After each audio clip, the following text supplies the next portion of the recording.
And what's up, guys? So today I want to talk to you guys about how my Subaru has caused me so many issues, and I think we're about to solve that problem today. So let's get it. We are going to try coil packs. Now, I've had coil packs issues in the past with some of my old Subarus, and which I did not think that there was actually a problem with these.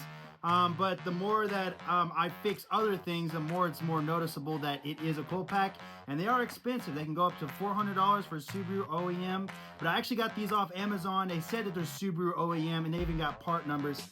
So I thought that was pretty cool.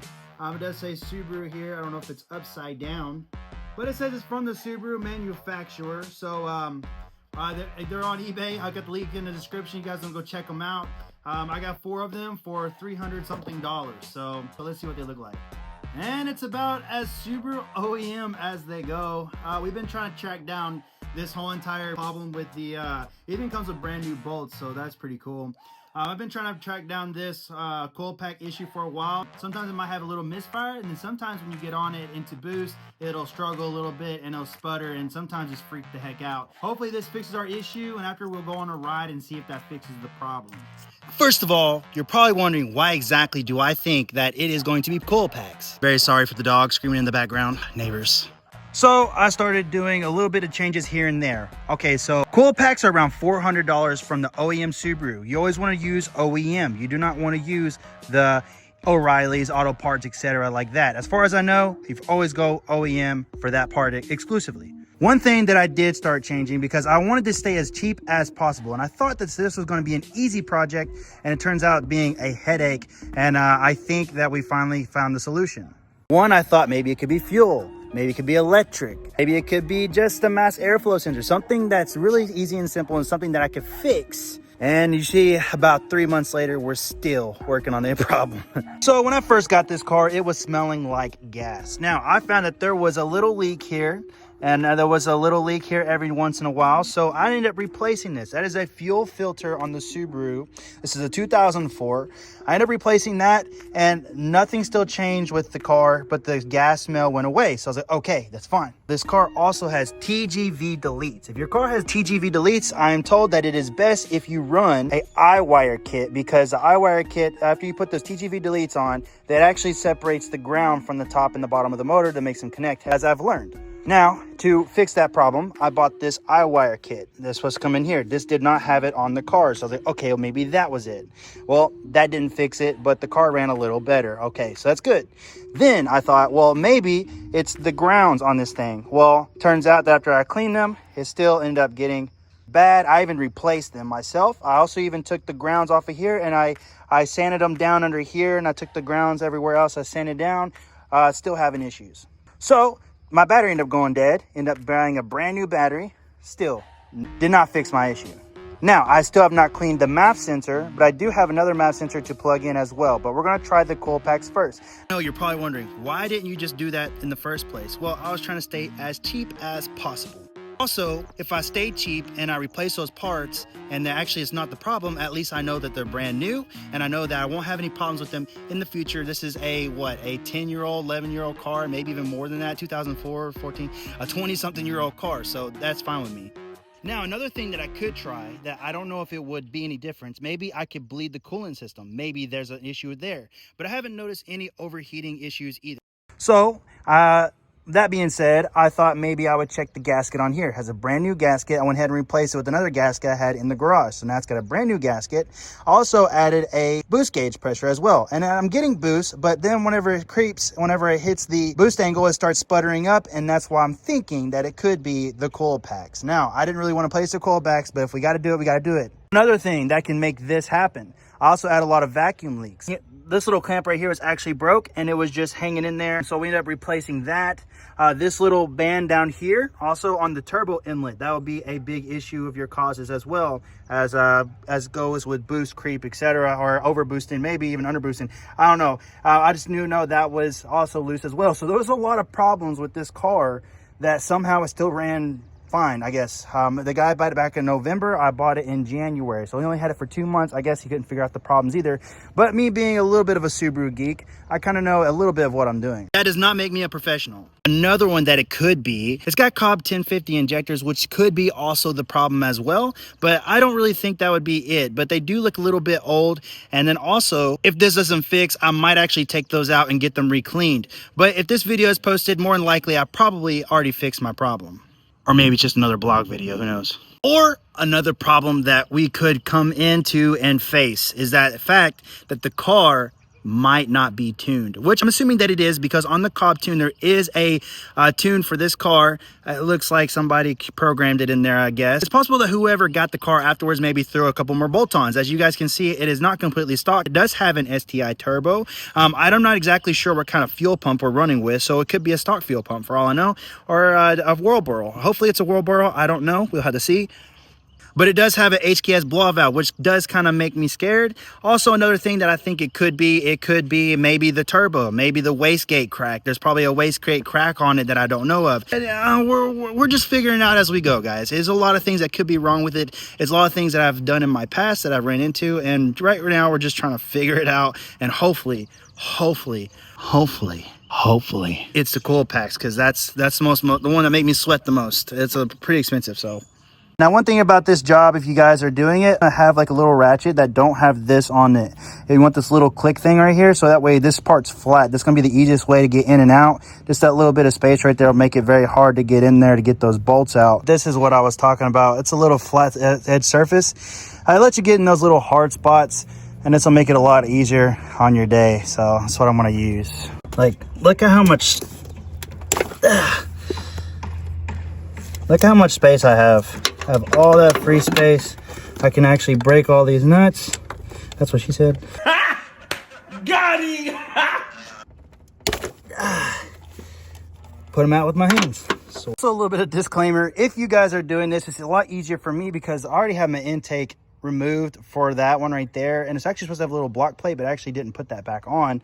But you guys will have a water tub here. You guys want to take that out with a little 10mm, pull it out, but make sure, you know, not to dump all the water everywhere. Mine's not going back in there, so it's not really worried to me. Also, this right here makes it a lot easier for me to get down there. I don't know if you guys have TGVs or not, but mine's have deleted, so it's actually pretty easy to get to as well. Also, for this cylinder back here, if you guys are pulling it out, you guys want to pull it this way, turn it this way, and pull it out that way. Then whenever you put it in, you want to stick it in like this, and then try to like guide it into the back, and then turn it this way, and bam, right here, you guys are golden. This is a little bit harder to get to, but it's definitely doable. I think I have it ready to come out, but it should just pull right out, straight up. And now tell me, do you really want to love me forever? And out. Yes, sir. Look at that. Yeah, don't do that on a hot motor, but frick. Here we have our new one, and we are going to install right up in here. I'm pretty good at these kind of games. Yep, right there. After all that, we got one side done, and now let's get to the other side. So after you break these two little bolts in here, it's actually the easy side. You can actually get your hand in here and get them loose. Just pull them out real quick and pull them out. I really hope this is the problem. Bam, one. Easy and simple. Easy as pie. So it's just as simple and as quick as this. Make sure. Oh no! Of course it'd go in a direction that I can't get it back. Oh no! Story short, that wasn't fun. But I don't really know how exactly that even happened. Like I said, I'm pretty good at those games. Then you come over here.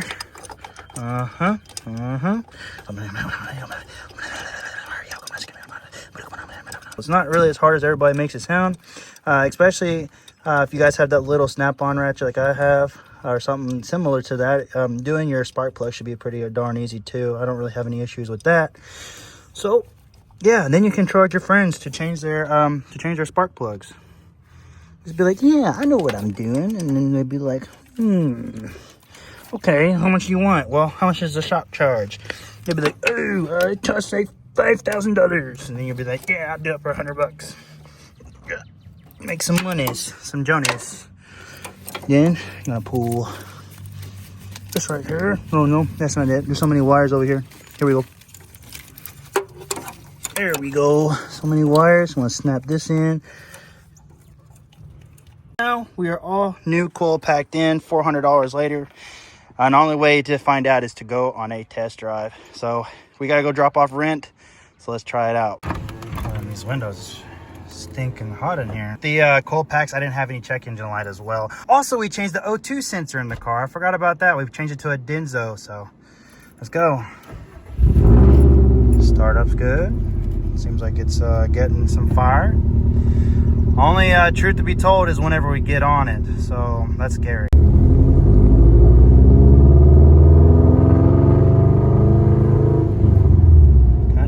Y'all, I can't even lie. Sorry for the bouncy ride. I need to get a better setup. So we're slowly growing channel, so I'm hoping to get a better setup for you. These roads are pretty bad, so that kind of sucks. Fingers crossed this fixes my problem. Fingers crossed.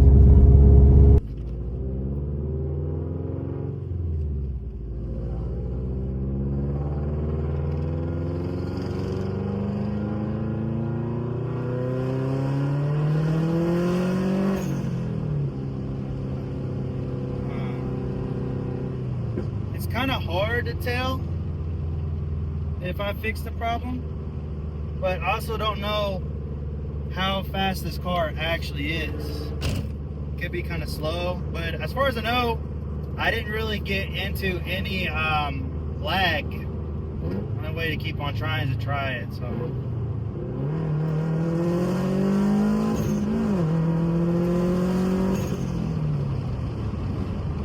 all right, guys. I think that actually fixed the problem. Wow. There might be a slight boost leak somewhere, but as far as power, I think I finally fixed it, dude. Oh, I'm so excited right now. I'm not a guy who typically likes to bash on my cars, but that felt pretty good. Now, the question is, how much boost am I making? As far as I know, this is a STI turbo, so there's only one way to find out. So let's check a look at the boost.